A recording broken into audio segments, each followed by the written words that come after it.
Assalamualaikum warahmatullahi wabarakatuh. Perkenalkan, nama saya Safa Fadla Tulusna dari kelas 9A. Di sini saya akan menyampaikan dan menjelaskan tentang 9 Wali Songo. Yang pertama ada nama dan nama aslinya. Yang kedua ada biografinya. Yang ketiga ada dakwah-dakwahnya. Dan yang keempat ada peninggalan-peninggalannya. Yang pertama ada Sunan Gresik. Sunan Gresik memiliki nama asli Maulana Malik Ibrahim. Sunan Gresik ialah anak dari Syekh Jumadil Kubro yang lahir di Samarkand, Asia Tengah pada paruh awal abad 14 dan meninggal di Gresik 1419 Masehi atau 882 Hijriah. Sunan Gresik atau Maulana Malik Ibrahim menyebarkan agama Islam dengan berbagai metode, di antaranya yang pertama berdagang, yang kedua bertani, yang ketiga menjadi tabib, yang keempat mempelajari adat istiadat, yang kelima menghapus perbedaan kelas, yang keenam mengajar sesuai kapasitas, dan yang terakhir membangun masjid dan pesantren. Yang kedua ada Sunan Ampel. Sunan Ampel atau Raden Rahmat adalah seorang putra dari Maulana Malik Ibrahim.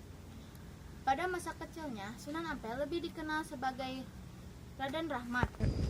Sunan Ampel lahir pada tahun 1401 Masehi di Campa, serta diperkirakan tutup usia pada tahun 1841 Masehi di Demak.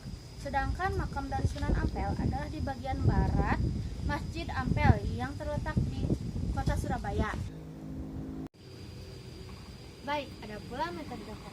Yang pertama ada pendekatan intelektual, yang kedua ada pendidikan budaya, yang ketiga ada pembaruan, yang keempat ada jaringan kekerabatan, yang kelima ada pendidikan, yang keenam ada falsafah melimo, dan yang terakhir ada mengubah nama. Selain melakukan dakwah secara langsung, Sunan Ampel juga melakukan dakwah melalui ikatan-ikatan kekerabatan lewat jalan pernikahan dengan keluarga para raja dan tokoh-tokoh masyarakat. Baik, yang selanjutnya ada peninggalan Sunan Ampel.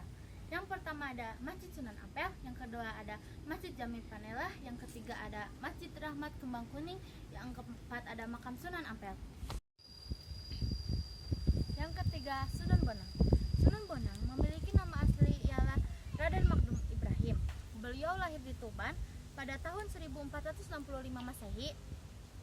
Sunan Bonang adalah anak dari Sunan Ampel dan Nyai Ageng Manila.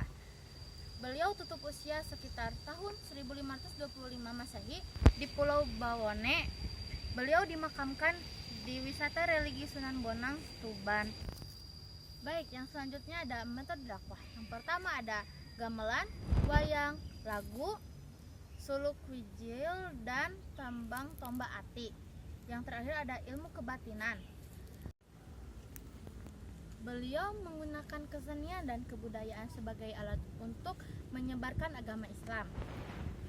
Baik, yang selanjutnya ada peninggalan Sunan Bonang. Yang pertama ada Masjid Astana, yang kedua ada Masjid Jami Tuban, yang ketiga ada makam Sunan Bonang, yang keempat ada pendopo, yang kelima ada sumur Surumbung, yang keenam ada Kalpataru, yang ketujuh ada tambang tumba ati, yang kedelapan ada suluk wiji. Yang keempat ada Sunan Derajat. Sunan Derajat memiliki nama asli Raden Qasim Syarifuddin. Beliau lahir pada tahun 1470 Masehi. Beliau anak dari Sunan Ampel dan Nyai Ageng Manila. Beliau tutup usia sekitar pada tahun 1522 Masehi di Kecamatan Pacirian. Beliau dimakamkan di Desa Derajat, Kecamatan Pacirian. Baik, yang selanjutnya ada dakwah. Yang pertama ada media seni, yang kedua ada ajaran Catepi Wulu, yang ketiga ada prinsip Pepalipitu, yang keempat ada metode dakwah bil hikmah, yang kelima ada melebur dalam masyarakat, yang keenam ada peduli dan mengayomi masyarakat, yang ketujuh ada mengetaskan kemiskinan, yang kedelapan ada ritual adat istiadat. Berikutnya ada peninggalan Sunan Derajat. Yang pertama ada gamelan Singo Mengko, yang kedua ada Batik Raja, yang ketiga ada daun lontar yang bertulisan Surat Yusuf, yang keempat ada tembang pangkar, yang kelima ada sastra suluk. Yang kelima ada Sunan Kudus. Sunan Kudus memiliki nama asli adalah Jafar Siddiq. Beliau lahir di Kesultanan Utsmaniyah pada tahun 1500 Masehi. Beliau anak dari Sunan Bonang, Sunan Ngundung, dan Siti Syariah. Beliau tutup usia pada tanggal 5 Mei 1550 Masehi di Kabupaten Kudus. Berikut ada pola dakwah. Yang pertama ada pendekatan seni dan budaya, yang kedua ada mengajak masyarakat dengan sapi, yang ketiga membangun masjid dengan arsitektur Hindu-Buddha, yang keempat membangun adat istiadat, yang kelima memasukkan unsur-unsur Islam, dan yang terakhir ialah menanamkan konsep keberlanjutan. Dan selanjutnya ada peninggalan Sunan Kudus. Yang pertama ada Masjid Menara Kudus, yang kedua ada pintu gerbang Candi Bentar, yang ketiga ada keris Kian Cantika, yang keempat ada 2 tombak Trisula, yang kelima ada tembang Masku Mambang dan Minjil, dan yang terakhir ada makam Sunan Kudus. Yang keenam ada Sunan Giri. Sunan Giri memiliki nama asli Muhammad Ainul Yasin. Beliau lahir di Kerajaan Balangbang pada tahun 1432 Masehi. Beliau anak dari Sunan Ampel, Dewi Sakardadu, Maulana Ishak, dan Nyai Gede Pinteh. Beliau meninggal pada tahun 1506 Masehi di Giri. Beliau dimakamkan di Masjid Sunan Giri. Yang selanjutnya ada pola dakwah Sunan Giri. Yang pertama ada seni tradisional Jawa, 2 pesantren, 3 seni pertunjukan, 4 kumpulan, 5 tatap muka, 6 mengirim santri. Tidak. Berikut pula ada peninggalannya Sunan Giri. Yang pertama ada situ Giri Kedaton, yang kedua ada Telaga Pegat, yang ketiga ada Museum Sunan Giri, yang keempat ada keris Pustaka Sunan Giri, yang kelima ada Sumur Gemuling, yang keenam ada tradisi bulan Ramadan. Yang ketujuh ada Sunan Kalijaga. Sunan Kalijaga memiliki nama asli Raden Sidik. Beliau lahir di Tuban pada tahun 1450 Masehi. Beliau anak dari Tumenggung Waladikta, Dewi Retno Dumilah. Beliau wafat pada tahun 1592 Masehi di Kedilangu. Beliau dimakamkan di makam Sunan Kalijaga, Demak. Berikut pula ada pola dakwah Sunan Kalijaga. Sunan Kalijaga memiliki pola dakwah yang berbasis kulturasi, inklusif, dan adaptasi. Yang pertama ada akulturasi, yang kedua ada pendekatan pada masyarakat, yang ketiga ada tembang, yang keempat ada gerbang sekaten, yang kelima ada membangun masjid, ada memberikan nasihat. Berikut ada peninggalan Sunan Kalijaga. Yang pertama ada karya seni, yang kedua ada masjid.